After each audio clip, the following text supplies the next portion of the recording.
नमस्कार दोस्तों, एक बार फिर हाजिर हम आपके साथ एक मोस्ट इंपॉर्टेंट टॉपिक को लेकर। यानी फ्रेंड्स, आज इस वीडियो में बात करने वाले हैं कि कोई नई प्रॉपर्टी यानी ज़मीन या प्लॉट आप खरीद रहे हैं तो उसके पहले मुख्य जानकारी होनी चाहिए। यानी आपको क्या क्या ज़रूरी बातें हैं जिसको ध्यान रखना है, और साथ ही साथ ज़मीन के विवाद से कैसे बचें। यानी आने वाले समय में आपको कोई भी किसी भी प्रकार का विवाद ना हो, यानी समस्या ना हो, इसके लिए क्या क्या बातों को ध्यान रखना ज़रूरी है। अगर ये जानकारी आपको नहीं है तो निश्चित रूप से आपका जो भी मोटी कमाई है, जो गाढ़ी कमाई है, वो जा सकती है। तो आपको सिर्फ सिर पर हाथ धर के बैठने से अच्छा है कि आपको जानकारी होनी चाहिए, जो कि मैं लगातार आपको वीडियो प्रोवाइड ही कर रहा हूँ, जिसमें आपको खेतों से संबंधित मुख्य जानकारी आपको प्रोवाइड कर रहा हूँ। साथ ही साथ वर्गाकार खेत या त्रिभुजाकार, समलंब चतुर्भुज के आकार का है, त्रिभुज के आकार, इन सब का अगर बंटवारा करना है या इनका क्षेत्रफल निकालना है बीघा विश्वधूर में, तो इस पर कैसे निकालें पूरे डिटेल के साथ वीडियो प्रोवाइड कर रखा हूँ। लगभग 200 के ऊपर वीडियो हैं जो कि आपको सभी प्रश्नों के जवाब मिल सकते हैं, तो आप इन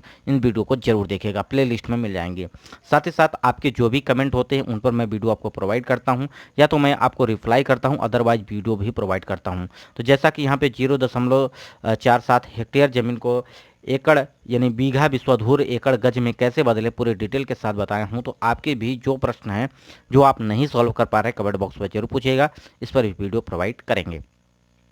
साथ ही साथ अपने स्टेट का नाम जरूर बताइएगा, क्योंकि बीघा विश्वधूर या आपका कई स्टेट में मारला, सिरसई, कनाल चलता है, तो ये सब डाटा कैसे कन्वर्ट करें, डिसिमल में कैसे कन्वर्ट करें, इस सब आपको मिल जाएगा, लेकिन आप अपने स्टेट का नाम जरूर बताइएगा। साथ ही साथ वर्ग फुट यानी एयर, वर्ग फुट को एयर में कैसे बदलें, यानी जो भी डाटा हो यूनिट कन्वर्जन की, बीघा विश्वधूर में, एकड़, मारला, सिरसई में कैसे कन्वर्ट करें, इस पर भी हमने लगातार आपको वीडियो प्रोवाइड किए हैं। अगर आपके प्रश्न जो भी हैं वो आप कमेंट कर सकते हैं। यहाँ भी प्रश्न पूछा गया था विक्रम जी के द्वारा, विक्रम गौतम जी के द्वारा, जिसको मैंने वीडियो प्रोवाइड किया था। तो आपके सभी प्रश्नों का जवाब मिल जाएगा। आप कमेंट बॉक्स में जरूर से जरूर कमेंट करिएगा और स्टेट का नाम जरूर बताइएगा। तो फ्रेंड्स, यहाँ पे बात करने वाले हैं नई प्रॉपर्टी या ज़मीन खरीदने से पहले मुख्य बातों को क्या ज़रूरी है। जैसा कि आप जानते हैं कि कोई भी काम करने के एवज में, मान लीजिए किसी भी गाढ़ी समस्या में आप फंस गए हैं और अपनी ज़मीन को गिरवी रख रहे हैं, ठीक है, किसी व्यक्ति को गिरवी रख रहे हैं, और वो व्यक्ति है जो गिरवी रख रहा है, उस ज़मीन को ले रहा है, एवज में उनको पैसे दे रहा है, उसको क्या बातों को ध्यान रखना होगा कि आप मान लीजिए कि ज़मीन को गिरवी रख रहे हैं, ठीक है, तो सबसे पहले आपको जो भी आप कीमत रखी गई है, पैसे जो उनको देने हैं, उनको दो चीज़ों में आपको निश्चित रूप से लिखित रूप में लेना है। लिखित रूप में नहीं लेंगे तो निश्चित रूप से आपके साथ बेईमानी हो सकती है और आपका पैसा जा सकता है। सबसे पहले आपको स्टाम्प ड्यूटी पेपर लेना है, स्टाम्प पेपर लेना है, जो कि अब तो ऑनलाइन भी आपको हो जाता है, लेकिन आपको तहसील में जाके ऑनलाइन निकल जाता है, वहाँ से ले लीजिएगा, या तो कोई आप वकील हायर कर लीजिए, उसमें से भी आप लिखा पढ़ी करवाने के दस्तावेज में, यानी आपके पास जो भी आपका स्टाम्प ड्यूटी पेपर हो, साथ ही साथ एफिडेविट लेना है, और उसमें लिखित में लेना है कि इतनी ज़मीन है और इसके एवज में आप इतना पैसा दे रहे हैं। जिन व्यक्ति को दे रहे हैं उनका नाम, उनका पता, और कितनी ज़मीन है और आप कितना पैसा दे रहे हैं, उनका सिग्नेचर, उनका अंगूठे का निशान जरूर लें, ताकि आने वाले समय में आपको मान लीजिए पैसा लौटाने से इनकार कर रहे हैं तो आप उस पर केस कर सकते हैं, आपका पैसा नहीं डूबेगा।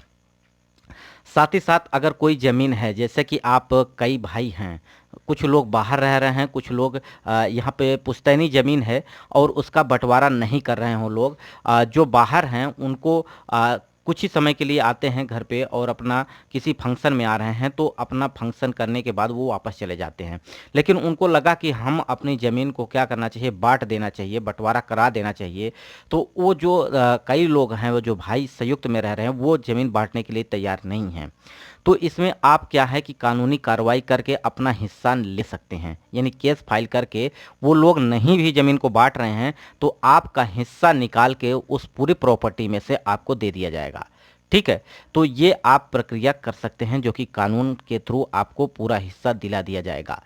साथ ही साथ अगर मान लीजिए कोई आप ज़मीन खरीद रहे हैं और ज़मीन खरीदा आपने, ठीक है, ज़मीन खरीदने के बाद आपने पूरा पैसा भी पे कर दिया है और आपको रजिस्ट्री भी करा दी गई है ज़मीन की, लेकिन आपके जो कि ज़मीन के मालिक तभी कहलाएंगे जब उस ज़मीन पे आपका नाम चढ़ जाएगा, यानी दाखिल खारिज होने के बाद। अब फ्रेंड्स, दाखिल खारिज क्या होता है अगर इसके बारे में समझें तो सॉरी, कि पुराने व्यक्ति का नाम सॉरी, यहाँ पे फ्रेंड्स थोड़ा सा देखिए, यहाँ पे कि पुराने व्यक्ति का नाम काट करके, यानी जो सरकारी दस्तावेज होता है उसमें से पुराने व्यक्ति का नाम काट दिया जाता है और नए व्यक्ति का, जो जमीन का खरीदार है, खरीदा हुआ जमीन है, उनका नाम चढ़ा दिया जाता है। ठीक है, तो ये प्रक्रिया आपको दस्तावेज में अपना नाम चढ़वाने से पहले, यानी आपको जो भी ज़मीन खरीद रहे हैं उसका आपको एक जो कि स्टैम्प ड्यूटी पेपर होता है, उसमें पूरे ज़मीन का, प्रॉपर्टी का पूरा डिटेल आपको देना है, यानी कितना पैसा आप दे रहे हैं, कितनी ज़मीन है और किन लोगों के आसपास में ये ज़मीन है।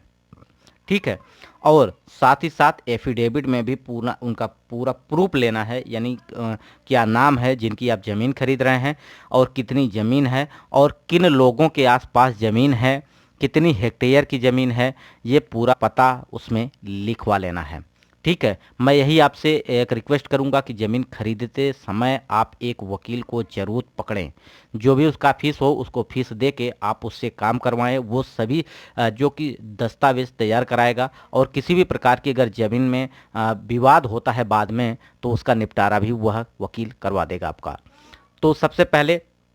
आपको क्या करना है कि ज़मीन की पूरी जानकारी लेनी है। जैसे कि आप मान लीजिए प्लॉट खरीद रहे हैं या ज़मीन खरीद रहे हैं, तो सबसे पहले उसका खसरा नंबर या गाटा नंबर या खतौनी उसकी निकलवाएं। ठीक है, उसको निकलवाने के बाद उसका जाके आप भू राजस्व अधिकारी यानी लेखपाल से मिलें, उसका नक्शा चेक कराएं। यानी नक्शा में क्या जितना हेक्टेयर में ज़मीन खतौनी में है, क्या मौजूदा समय में उसका ये क्षेत्रफल है, यानी उसका क्षेत्रफल बराबर है उस खतौनी के अनुसार, यानी उसका जो कि आप नक्शा भी एक देख सकते हैं, जिसमें आपको सारी जानकारी हो जाएगी कि ये ज़मीन निश्चित रूप से है भी कि नहीं। ठीक है, यानी मौके पर जाके आपको ज़मीन को देखनी है। साथ ही साथ उसके आसपास के लोगों का भी जो कि खतौनी निकलवाएं, जिसमें से आपको ये पता चलेगा कि ये ज़मीन क्या मौजूदा समय में या प्रेजेंट में उतनी है या किसी के द्वारा ये कब्जा की गई है। तो सारी जानकारी लेने के बाद ही आप जो कि पैसा पे करें, और पैसा पे करने से पहले आपको क्या है कि उसके पूरे डिटेल के बारे में जानकारी लेनी है और सारा काम जो करना है उसको लिखित रूप से करना है। ठीक है, लिखित रूप से नहीं करेंगे तो आने वाले समय में समस्या हो जाएगी, जिससे आपको कानूनी तौर पर भी अगर लिखित रूप से नहीं लेंगे तो कोई आपकी हेल्प नहीं हो पाएगी। ठीक है, तो सबसे पहले आपको कानूनी तौर पर अगर पूरी सभी समस्याओं का निदान कराना है तो आपको जो कि उसका लिखित कागजी कार्रवाई करवाना होगा, जिसमें आपको स्टाम्प ड्यूटी पेपर के साथ साथ आपको उसकी एफिडेविट भी जरूर लें। ठीक है, तो ये फ्रेंड्स वीडियो आपको कैसा लगा कमेंट बॉक्स में जरूर बताइएगा। वीडियो को यहीं समाप्त करते हैं और आगे इसी तरह के वीडियो आपको प्रोवाइड करते रहेंगे। वीडियो यहीं पे समाप्त करते हैं। नमस्कार।